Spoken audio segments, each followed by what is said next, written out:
this person's in trouble, not because of AI, but because of the mindset. Of it's all on me and only can be accomplished through me. That business moves forward. And I almost felt a sense of like sorrow for him. Like, and that's exactly what I was alluding to, that if you have that mindset, then you'll be left in the dust. And then eventually you'll just be the one complaining that things aren't the way they're supposed to be, aren't the way they used to be. Like, well, who gives a shit? Yeah. They are the way they are. Welcome to The Profitable Cleaner, a podcast on commercial cleaning sales and entrepreneurship. So I was thinking about how I wanted to start this podcast off with you. So there's going to actually be two ways if you're cool with it. Yeah. Kind of what I know about John Miller. And over the years, we've known each other in various capacities, got the chance to work together in some smaller capacities. And then I'm going to read something that was on when I read it, for whatever reason, I thought about you, and I want to get your thoughts on it. So John Miller, as I know you, creative, photographer, father, and just all around, like you have a servant heart, and get the feeling that you're a really good friend, obviously husband. Do any of those sound out of line? Not out of line. I think, I try to be as good as I can at any of those roles. It's a lot of roles, and some of those carry different burdens and weights at different times. But no, that don't sound out of line. Okay, awesome. I'm honored that you say all that. But yeah, thank you. Awesome. Yeah, and then so I'm going to do something first time I've ever done on this show, which is pull out my phone, and I'm only pulling it out to read something here. Oh yeah. And then I learned something through our good friend Jay about you, that you have a ministry background. Is that safe to say? Yeah. So it's funny. My journey with God has been a strange one. And many people might say that, right? But the last year and a half, I have dove into scripture more than I ever have. Scripture is very confusing for me. And I just read this one line, and for whatever reason, this was last week, I was like, I want to start the show off reading this to John and getting your thoughts. True. And see how maybe it applies to you or how it's applied to your life. And it says, I will give you back 7 times what you have lost. Joel 2:25. So I will give you back 7 times what you have lost. What does, if anything, does that mean to you? Man, nice light way to intro this thing, huh? Upon hearing that, immediately I thought about Hannah. Because I think there are things that from the outset appear like you're taking L's. And then it's not always even clear what I could go back and label as a win necessarily. But having Hannah in our life is the biggest win we have. And so I think the idea of that scripture, Old Testament, the idea that the economy of things aren't what we think they are. And I think we hold on to a lot of things really tightly. And so we feel like a lot of things are losses, whether they are or they aren't, just because we're holding on, our ego's holding on, or whatever it is, even if it's some sort of need that we have that we feel like we don't have the resources for. It feels like a lot of losses. And I think the idea that God is reassuring us, like, I got you covered. The things that you're going to need, the things that you're going to want even, I want those things for you. And so I think when it comes down to the economy of things, God has us taken care of. And I think a lot of the path we walked with Hannah, our daughter with special needs, who is now turning 22 this summer, a lot of it felt like we need things that we don't have. We need more rest. We need more resources. We need more answers. We need more care. We need things that just felt like losses. We're at a loss here for our daughter, who at some points along that way was suffering, and along the way we felt like we were suffering, or that we had needs that were being met. And over time, I think all of that has been turned on its head. And so not only do you have the things that you needed and wanted, kind of in those details and those lists and bits and pieces, but overall you have one of the most warrior-like triumphant humans in the world in your life. And she is a part of our family in a way that I don't know that she would have been able to be a part any other way. And so again, if something that might have looked like a loss or might feel like it, clearly not. 7 times over, easily worth the investment back in wins. That's a good perspective to have. And I don't know why. When I read that just randomly last week, I was like, I'm thinking of John Miller in this. That's a trip, man. In this scenario, and I'm going to start off the show like that. So let me give the audience a little bit of context. So you are an incredible photographer, creative, marketing, branding. You've probably had your hand in all of those roles. Maybe kind of tell us from a professional setting, kind of who you are and what you do. Yeah. Categorically, I'm a commercial still photographer. So I take single images in order to help brands sell whatever it is they're selling, product, service, whatever it is. That pathway came through pretty much every other category of photography too. So I've shot weddings and portraits and portfolios and just anything that needs a photo I've shot. But primarily now it's coming down to commercial photography, imagery for the sake of commerce, essentially. So in addition to that, I've done graphic design back in days. I've had a background in music. I think the creative world of things just all kind of lends itself to other creative worlds. And so having a background in music, I feel, while not being directly applicable to necessarily what I'm doing with the camera, the process is very similar. At least my approach to the process is very similar as far as taking ingredients or taking whatever these raw pieces are and putting them through some sort of machinery here or here, and then coming out with some sort of output for some purpose. And I worked for the church for almost 2 decades, 17 years. I was a worship pastor.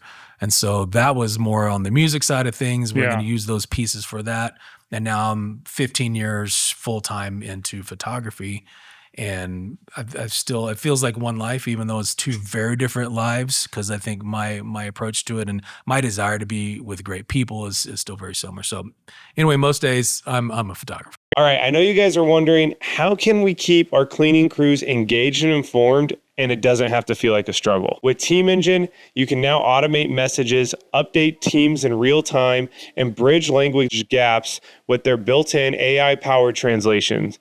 Whether it's scheduling, last-minute changes, or sharing critical updates, Team Engine keeps your workforce connected and productive. Say goodbye to miscommunication and hello to smoother operations. Visit teamengine.io to get started today. So talk to me. I'm glad you brought up being a worship pastor. I guess, what does that even mean? I think there's what does it mean now and then what did it mean? Okay. I think it's Talk an to us about interesting time. I grew up in Texas in the 70s, born in Bangkok, Thailand, moved to Texas in the early 70s, grew up there all the way through the early 90s. So really unique.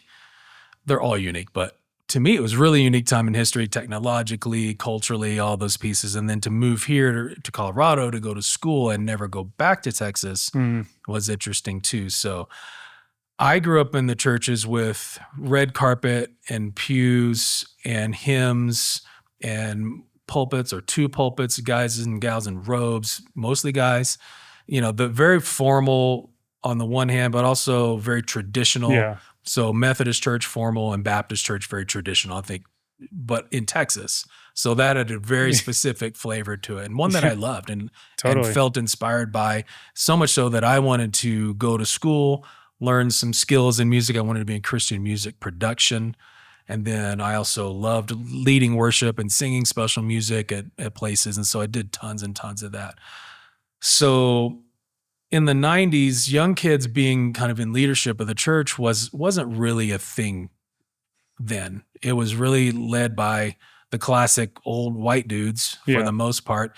And the young guys, they could help out in the youth group, but the idea of having leadership in the college level didn't make a ton of sense. And so what we started doing was really just gathering people who were like us, people who were in college level-ish, and saying, let's just get together, let's study the Bible, let's sing some songs, and kind of do something that was really just built more stylistically and taste profile for that same Sure. group. And so it was nice because we weren't having to try to put church together for somebody younger or somebody older. We were just, let's just do church the way we wanted to do it. And so at the time, you had music ministers, you had some of these roles who were the people in charge of picking the hymns for the service. And, so I became that guy. We just weren't really picking hymns. We were picking more contemporary music and that kind of thing.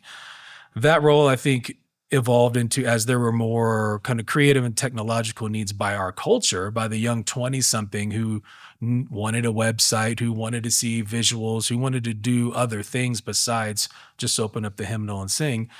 That role of worship pastor was a little bit more born into the idea of all things that we can use to bring people into a position of worship.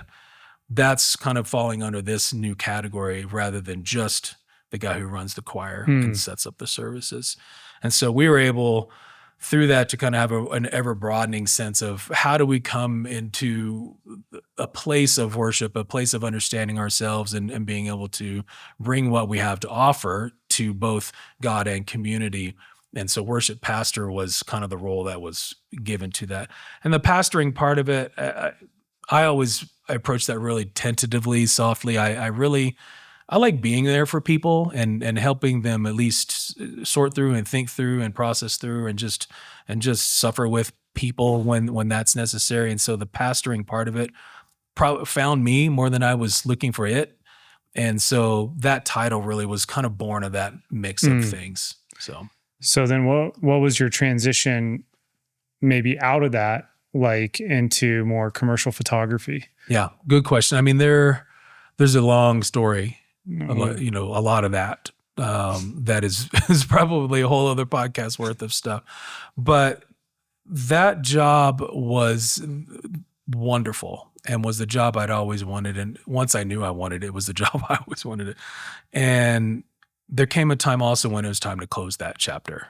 It was time to move on from that place. There was a level of demand just on my time in our life. Being in ministry it's demanding. Yeah. And it's demanding in the most beautiful way. And then sometimes it's demanding in the way that's just demanding.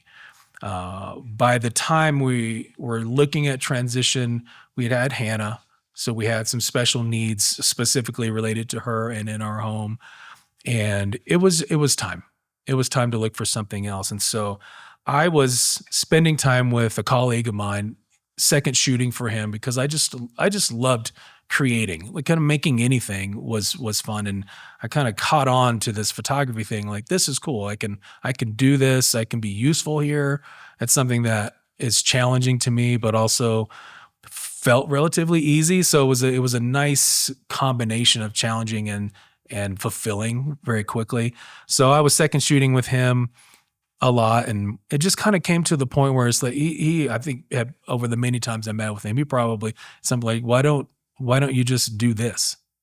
It seems like this is what you're already doing. Why don't you just officially do this and give yourself permission to move from this place to this place? And like I said, there's a lot of other pieces of the puzzle, but for me to get out of a nearly 20-year career and move on to something like this took some real obvious words coming from somebody to kind of help me, like, oh, maybe that's a possibility. Like, let's explore that a bit more. So nice thing, I did have the church I was working for was so gracious to me when I'd sat down with our whole leadership team and said, hey guys, this is where I'm headed. And they're all pretty much, yeah, we know, we've been watching it. And they were able to help me transition part-time and kind of let me stagger my way out so that income I didn't have to bear the burden of just leaving that job and being on full-time new position. What a blessing. Yeah. That is. So it was, and they let me do that over a year. Wow. So I took an entire year of just this sliding scale of working my way, building this piece of the business while still getting some supplement here and doing parts of this job and just kind of transitioning out. So you went full on into your own business. Yeah. That's not a common story, actually, when it comes to entrepreneurship. There's mostly that like leap moment, if you will, where it's just like the oh fuck moment. How am I going to survive? Yeah. So or they transition into a role within the industry and then kind of build up from there. So you went from kind of this transition of ministry to commercial photography, let's call it, all within a course of a year to running your own business. How was, you went from literally being a worship pastor to now you're business owner. What was that like? Yeah. Because I have one follow-up question based upon that, which it's going to tie it all together. Sure. Well, I think it is a huge overstatement to say I went to being a business owner even after that first year. I went to being a scrambling freelancer and still feel that way a lot of days. So I was able to find a category, build a portfolio, get some traction, get a little bit of name to where people, oh, John does this. Yes, he does, that kind of traction in that year.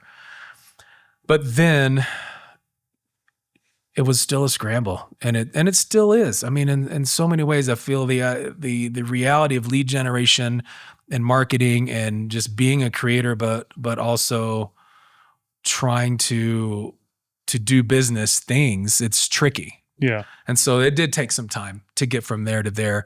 And fortunately, I had a couple of people that could take me and have me work with them and learn probably a lot faster than had I not had those mentors. Yeah. And those people that were just willing to bring me along, and sometimes getting paid for doing that. So it was a long transition in one regard, a very quick one in another. And then the next 15 years feels like, where did that go? It all goes by so quickly. So how old was Hannah at the time that this transition was going on? So I left the job fully in 2010, and she was born in 2003. So she was in school and on grade level, even with her disability, she was able and had a really great, as you know, Sandy, like she had an incredible team around her in elementary school. And I think that probably made it even possible to try to manage this tumultuous change, was the fact that we had such great support in the school, because we didn't know what we didn't know even at the time. So Hannah was 7 when I was fully making my way out, and she was 5 years old or so when I started shooting more as a hobbyist and part-time and picking up things and just trying to so there was a couple of years worth of just doing it for fun and learning too before I actually transitioned fully. The reason I asked that is because when we go back to the start of our conversation here, I said, okay, I think of John Miller as photographer, husband, father, all these different roles. And you said, man, it's a lot of burdens, right? Mm-hmm. So talk to me about how you kind of managed the burdens of your husband, your new business owner or scrambled freelancer, your dad to a daughter who has a disability. And not only that, she was also your first child. Mm-hmm. So everything with her is a first, and a unique first at that. So I'm curious about those early days and managing those multiple hats and maybe multiple burdens and what that looked like. James, man, I wish I knew. I wish I could remember even. I think there was so much both smoke in the air and excitement in the air. Like I think my pants were on fire most days on most things.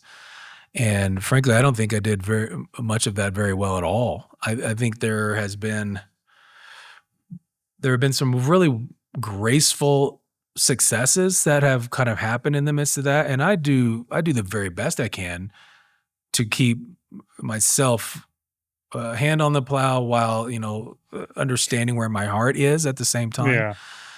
But man, I don't know there's an easy answer. I think being able to have such an obvious care center that Hannah needs us. Part of the long story is transitioning from a previous marriage to then a new one. And then the marriage I'm in now, like we we fought a lot of battles to get out of previous relationships and pieces of those puzzles that were very difficult and hard on us. And in the new world, we were able to rebuild and reassert what's important, literally moving from this house to that house and starting over. There were some pieces of new, fresh air, able to just find what was important and have healthiness. And it wasn't all like that, but there was a really significant chapter turn. And so, yes, father, yes, husband, and father by the time I left to both kids. So Jackson was born too. So I had both kids. With your new marriage. By the time I left the previous job and Amanda and I got married, we already had Hannah and Jackson from my previous marriage. Okay, gotcha. So we did not yet have Ava. Oh, gotcha. So the roles all still were there, and were challenging and trying now, like you were alluding to, just trying to figure out how do we make this work financially. Sure. And knowing that there are special needs of my schedule and my resources that I've never been a standard 9-to-5er anyway, but it definitely didn't make as much sense having such a unique situation to be now just gone the vast majority of the week working a standard job. So it was really important to me more than anything to find a way to make this work, to make the business work. Interesting. So that I could stay flexible for the family to this day, all the way to this morning walking Ava to school. Yeah. There are things about that I wouldn't want to trade. Now, if you have to, you have to. If there, comes a point, I'm not beyond that. I'm not going to sit here and let our family suffer if I'm not so dedicated. If I can't take pictures, then, I don't know what I mean. It's not, there's a lot of ways to make a living and a lot of things that I think are at our disposal technologically and just communally and all that. So it's not so much that, but I wanted it to work so that I could stay being there for the kids. I think that makes a lot of sense. I've spoken to a lot of guests on this show, and all business owners primarily. And I've had multiple conversations on or off camera. Like, I don't know how normal 9-to-5 people do it with like just life schedule. Right. Respect that you do it. I'm not knocking that, but I often think like, man, I don't know how you can make life work in today's age with blended households, crazy schedules, multiple spouses, working 2 jobs when back in the day that wasn't the case. Right. Just family dynamics, right? Mm-hmm. And how that works. Do you remember a point when you started your own business and you're like, okay, I got this. I have some momentum. This is now what I do. You went from glorified freelancer to less glorified freelancer and business owner. Yeah, I think there have been a couple of stages where originally I started out shooting weddings and portraits, and that took a lot of weekends, as you can imagine. That's where those clients are. Yep. So I liked that for a long time, and I still love doing those types of projects. I did find, though, that it was getting to be prohibitive to our family to be gone every weekend. Yep.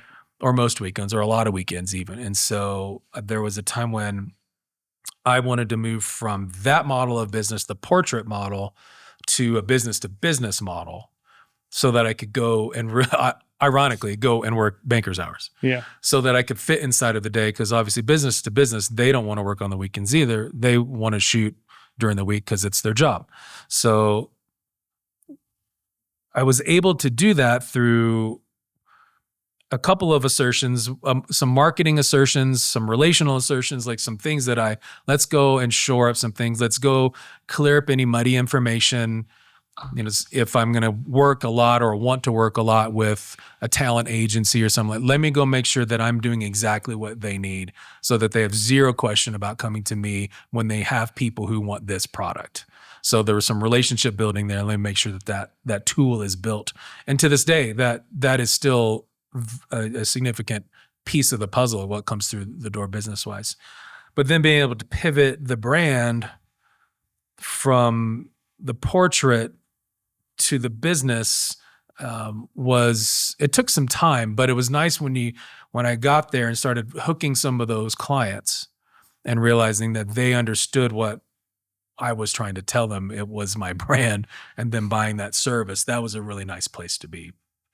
And so there are times when it wasn't necessarily some big piece of the workflow or some launch this new website and everything flipped over, but there was a concerted effort to move from this to this, and we did that. And then there have been times when let's move from, instead of something that I'm going to do 1,000 things at a lower unit price, let's figure out how to do 10 things at a much higher unit price. And how do we go and get those targets? How do we find those clients? What do they need to hear? What do they need to see? Which is not even the first couple of questions. Who do they need to know? Who do I need to know? Who do I need to know me? Those are really the first questions. And those pieces, like anytime I turn back around and I look like, oh yeah, we've done this, this, and this. We did exactly what we set out to do, at least to kind of shift from having the scrambling freelancer mindset where I just need anything I can get through the door, which again is not completely gone. Sure. To here's a base of business, repeat clients here, higher unit price clients here, and then a whole set of marketing things that just kind of move on their own and keep stuff coming through the door. What's up, my profitable cleaners? Listen, you guys know that running a cleaning business isn't just about cleaning. It's about growth, trust, building a legacy, and making true impact. That's where Swept comes in. With Swept, it's simple, powerful. It's an app that you can track your cleaner attendance with geofence clock-ins, streamlined processes, team communication, and save hours on payroll. It's the ultimate tool designed specifically for janitorial businesses just like yours. Take control, save time, focus on what matters most, growing your business and spending time with your family. Swept. Clean better, grow faster. If you guys are interested in Swept, click the link below in the show notes and partner with one of the best in the industry. To us about what, and actually, let me make a statement, then I'll ask a question. I think I heard something about you saying a big piece of your business shift was like through talent agencies, right? And that sounds like a partnership to me. Mm-hmm. Would you agree? Yeah. Because we talk a lot about on the show, like a way to scale in business, regardless whether you're commercial photography, janitorial, marketing, whatever, is just like finding that partnership that can bring more business through the door with you, whether it's through that company or you working in tandem with. What is a talent agency, just so for people to kind of understand what that is? Sure. Talent agency in Denver is specifically actors, models who have representation, people who will find them work and then represent them through the relationship of that project. Gotcha. So it could be a modeling agency, it could be an acting agency, but all of that is generically a talent agency. So yeah, someone wants this person for this ad. Yep. We're going to hire John to go ahead and shoot that. Because when I remember first getting introduced to your work, I saw a bunch of there was like these action shots, I would call it, probably not the right terminology, model shots, and then just like really good portrait photography. And I was like, oh, this is a really eclectic portfolio, if you will. Sure. With that, what's your goal from here? Ooh, that's a good question.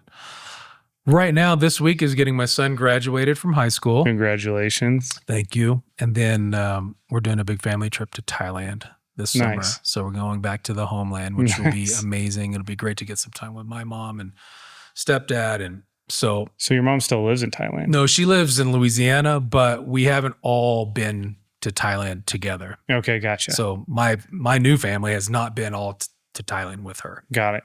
And I haven't been to Thailand in 17 years, 16 years, something like that. Wow. So goals, I know this is a business, but still right now what's ahead of me most is some of these big family pieces. But this year is really unique. I feel like I came in, 24 was probably my biggest revenue year. Nice. In history. And that was on the heels of a couple of odd years, as we all probably had, odd, good or bad, or a mix of post-COVID. And then this year, I think anything compared to what last year did was going to look a little smaller. Sure. But this year is definitely looking smaller, but it also has a lot of other things about it that I need to be mindful of. And I find that if I'm not as in tune to things as I want to be, like there was something about COVID that was like, I sat down with Amanda and we said, what are the things that we could only do in a situation like this? What are some of the moments that we can treasure? What are some of the memories we can make? What are things that we can do that we wouldn't be doing if it weren't for a global pandemic? Sure. And a lot of that was being around each other and taking trips and sitting on the couch and having lots of meals. There were a lot of things that took place. And so I feel like this year is one of those years where I was ready to just blow the doors down coming into this year. And then this year, for a lot of the efforts I've continued to make similar to last year, hasn't been that. But I think it's because, okay, pay attention to these things that are going on that are once in a lifetime moments. So I know that's not very businessy, but I think for me, it's been important to just breathe and realize, well, he's graduating high school. Let's go back to Thailand. And then everything else will fit in. Will take shape. Yeah. So I don't remember what the original question was. I don't either, but you bring up a good point. I don't know if you've ever heard of Naval Ravikant. No. Awesome guy. Anyone listening should listen to Naval. He's the best at, I think, blending real human personal content into business, regardless of what you do. And he talks about, we all talk about growing our ventures, business, and all of that, and what habits and processes we accumulate along the way. That's all really cool outside of we forget how to be happy. And we should probably focus on being happier first, regardless, even if you don't have money, focus on being happier first, because you're actually probably going to be more successful if you know how to do it with happiness and joy. Yeah. And this guy's a billionaire. It's not like he's just speaking from some woo-woo standpoint and that's his stick. He's a hardcore angel investor, all of this, but like you'll do things more in flow with happiness. So what he does is he goes, I don't work for the first 2 to 4 hours of every day. I spend it with my kid, stretching, walking, whatever I feel like doing. I don't even follow a calendar because I don't want to. And now there's things that you have to do that's required to keep the lights on, for lack of better words, of course. But if you can really find that happiness and flow, so maybe for you, it's more focused on life stuff right now. I'm big like that. I believe I'm never going to be like a multi-millionaire. Maybe that's limited beliefs because I don't really give a shit. I'd rather be home at 4 p.m. every day or whatever the case may be. Yeah. So I do think there's some truth to that. Like you focus on get Jackson graduated, go back to Thailand, and then watch things happen and unfold. And then there's a season for work. Yeah. You know? Absolutely. And every day's different. Yeah. You know, I think happiness, health, presence, those are the things. And I think more than ever, we've invested just in our physical activity and just trying to, I don't know, it would be really easy to feel burdened, especially, I think. In the world, there's so much information. You can't not see something that's going to set something on fire somewhere. That's right. From wherever it's coming from. It doesn't even matter about what. It could be about construction on Santa Fe. Yeah. So I think being able to, I think what you're saying, and I want to definitely go look this guy up some more, like understanding what's important. And sometimes what's important is like, well, I need to go get on that. I need to make sure that product's done and it's delivered. That's right. And that I've sent that email out and that I've built that landing page so that I can, pitch. So it's not at the expense of all that stuff. It's just shuffled into the right priority sometimes. And then I can try to be more present with what's going on right now, because if this thing that I feel stress about isn't going to change by my efforts right in this moment, then just let that go and cook a nice dinner and just be there. And, those kinds of moments I really try to find. But also, how do we continue to move and to learn and to grow we all know everything's moving very quickly. Yep. And so I can see sometimes almost over my shoulders, like, well, if you don't learn now, then you'll very quickly be the person who didn't learn, down the road and is left out or That's is right. left behind. And so there has to be priority put into some of that too, from a business standpoint. No doubt. Or you look up and like, well, what happened? Dude, I was speaking to a copywriter literally this morning, and I can't even tell you the last time I spoke to a copywriter, due to how everything's moving right now. And this guy, tough business to be in, but he was telling me he works 90-hour weeks.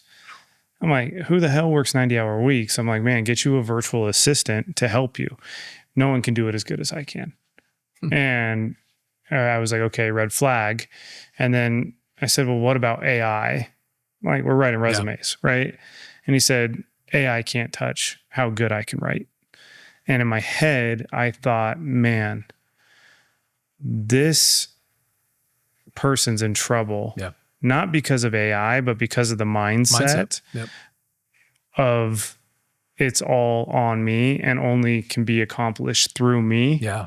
That business moves forward. And I almost felt a sense of like sorrow for him. Like, and that's exactly what I was alluding to, that if you have that mindset, then you'll be left in the dust. And then eventually you'll just be the one complaining that things aren't the way they're supposed to be, aren't the way they used to be. Like, well, who gives a shit? Yeah. They are the way they are. Yeah, exactly. And so and photography is a great example of that 100%. microcosm too. It's like the machines can shoot as well as I can now. I don't have any qualms about that.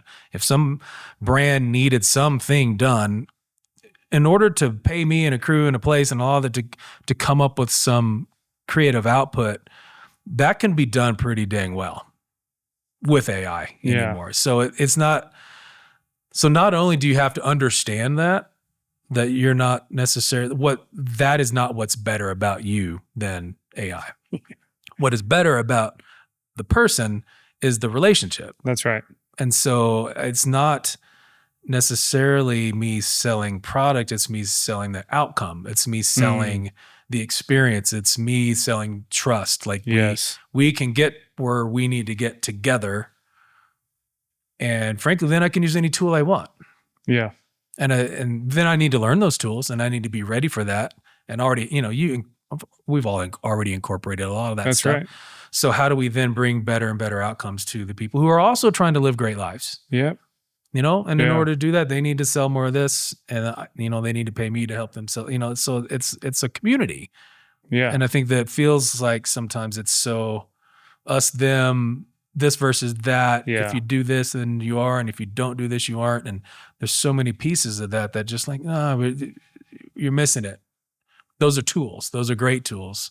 I mean, I'm old enough to remember when dial-up came in. I'm old enough, to remember what's this internet? What's that even going to mean? Like if I wanted to find out something, I could figure out, there's so many pieces. Like we've seen revolutionary change before, and this will be different. It will be faster. It will probably do things that we haven't even quite imagined yet, which is very different in some ways, but also it's the same. Yeah, exactly. So it's going to be sitting across from tables and remembering that we're all still humans together trying to help each other.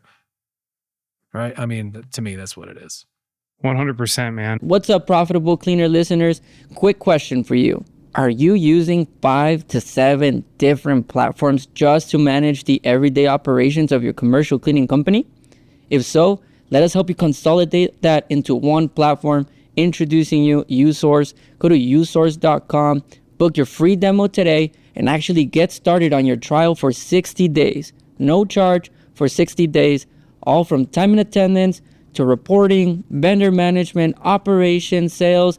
It's time you stop using 5 to 7 platforms and consolidate into one. So listeners, don't forget, go to usource.com and start your account today.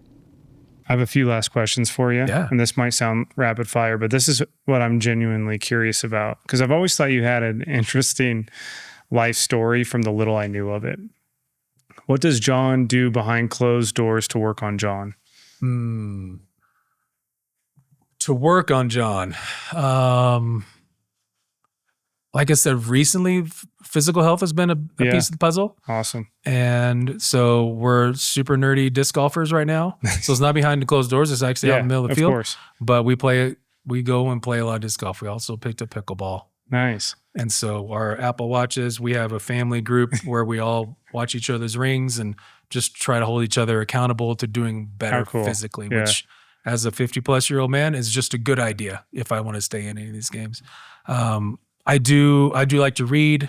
I don't do as much of that right this second as I have in some years past, but give me a good Brene Brown, a cup of coffee in the morning every day. I could do that every day, and that stuff definitely fills me up. Nice. Love that. And then how have you molded over the years as a role model and a father to your children?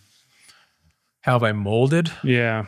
And what's that trajectory look like? The reason I ask that is a lot of people that listen to this show, they might be a business owner, but at the end of the day, they really care about the stuff that impacts them when they walk through the doors at home. And business has impacted for better and for worse for myself, for people listening. Like you can have a shitty day at work and go be a shitty husband or dad. Right.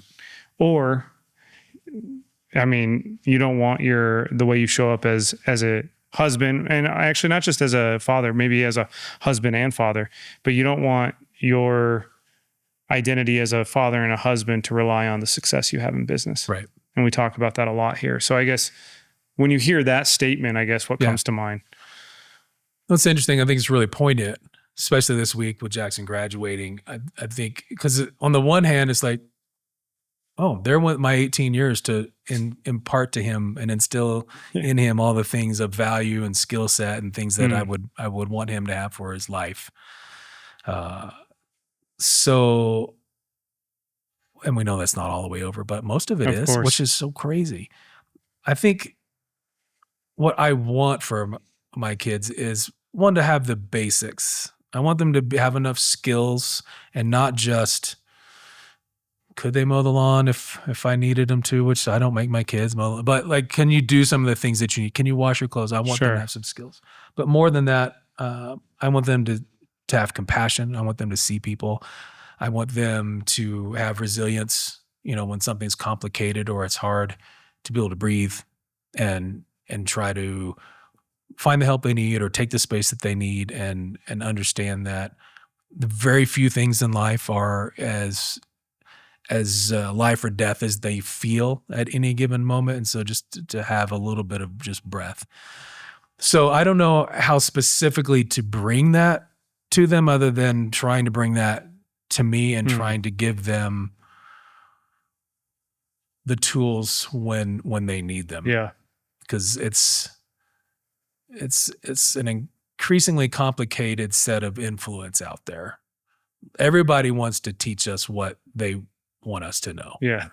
And so what are some of the things that I can continue to impart to them and be there for them and model for them if possible, or fail right in front of them and then apologize for it? What are those things? And that's what I try to be mindful of with the kids. I think more than, I do like to load the dishwasher a certain way. So don't even ask Amanda about that. But there are more than things having to be a certain way. Let's understand what's important. Yeah. And understand why we need to see ourselves and see the world a certain way. And then operate out of that. Because there will be money. There will be things that you need. Sure. But how to operate as a person that's responsible to yourself and to other people, I think is more important. Yeah. How do you focus on what's important, not immediate? Yeah. And give that to your family and your kids. It's a hard thing, man. Yeah. And it's, the stress, if I'm on a job that's stressful, or I was on a job in spring of 24, I was out of town for 9 days, which is a lot for me. I don't travel. That was one of the other things I decided to do, was not build a travel-based business too, because I just wanted, one thing to come off of weekends into the week. Totally. But then if I were traveling a lot, it would kind of counteract that. So when I'm gone, it's a big deal. Puts a lot of extra on Amanda's plate and on the kids' plate. And so when that stuff is happening, I want them to still know that I'm thinking about them. And so I'll text the whole group family and just let them know, I'm so grateful for you guys to keep doing what you need to do while I'm going to go take care of this and just try to stay connected. Yeah. And it's fairly rare, but I think that connectivity is important. Having lunch with Jackson just today, just to get a minute and just organize a little bit, but also just to like, gosh, you did it, man. You did it. And that's a big deal. Sounds like you're big on intentionality. I try to be. Yeah. I think that's important. I think it's really important. Yeah, man, I hate traveling for work. And actually, this is the first time I've done this podcast in Denver for real. Because we used to travel to Dallas and Phoenix for it, everywhere but my own backyard. And it was a strain. Yeah. And, the work life, home life balance, it's really work life, home life contention. So it's hard to manage. I want to end the show with how I started and ask you a question. So again, kind of going back to the statement of, I will give you back 7 times what you have lost. I guess I have a question as someone who's someone like yourself who was formerly in a seminary. Why 7 times? Do you know? Or do you I don't know if I know. Or do you have an idea? I mean, I know 7's has been historically an important number, and I think there's lots of attributions as to why it's important. I mean, yeah, it's John Elway's number. Well, duh. Specifically there, I don't know. Do you know? I have no idea, man. I just was curious to your thoughts, and I guess to your 7-fold or your 7 times. You had mentioned Hannah, and I guess what else would you like to share as we wrap up here? I mean, for us to do, all of us in this room, to continue to do what we do and be able to love our families the way we get to, I think is more than 7. And 7's probably supposed to represent as much as possible there. But Jay and I talk regularly, like we have our lives the way we want it. Yeah. We are around our family in the way that we want to be. Yep. We have businesses that give us the kind of work that we enjoy doing for the most part. And that's really unique. I can't imagine coming home defeated every day. And I know a lot of people do. Totally. And it's not necessarily trying to be suggestive of go become a podcaster or marketer or photographer, but it is find that balance, find that vein of where I can get what I want by doing something that I, at the very least, don't hate and at the most love, and find a way to pull that off. It's possible to pull it off. Totally. I think it's possible to pull pretty much any of it off. You just have to decide and set a threshold. Yeah. Because again, Jay and I would talk like we're not taking Hawaiian vacations every year. We're not, living. You're just going. We're to not Thailand. buying bigger houses with Thailand. Well, and that's an investment for sure. And we're not, we figured out what we're happy with. Yeah. For the most part. And there's things that would be great, things that would make life maybe smoother or convenient, but I don't feel any compulsion toward things just kind of for That's no a good reason. word. And I think it's really easy to get tempted to that because again, the marketing works. Yeah. And so we're getting marketed too. So that's a really good word. You don't feel compulsion for it. The word that you were just saying or came to mind while you were wrapping up there is like just acceptance. Yeah. Acceptance for what is. And hopefully when you accept it, it's joy. Yeah. Or there's a sense of joy there. So, man, thank you so much for coming on the show, brother. Oh, thanks for having me. Yeah. That's so this good meant to see a lot. And when we did the setup, I knew I wanted to speak with you, man. So I appreciate it. Oh, I'm grateful. Awesome. Thanks, James. Appreciate it, dude.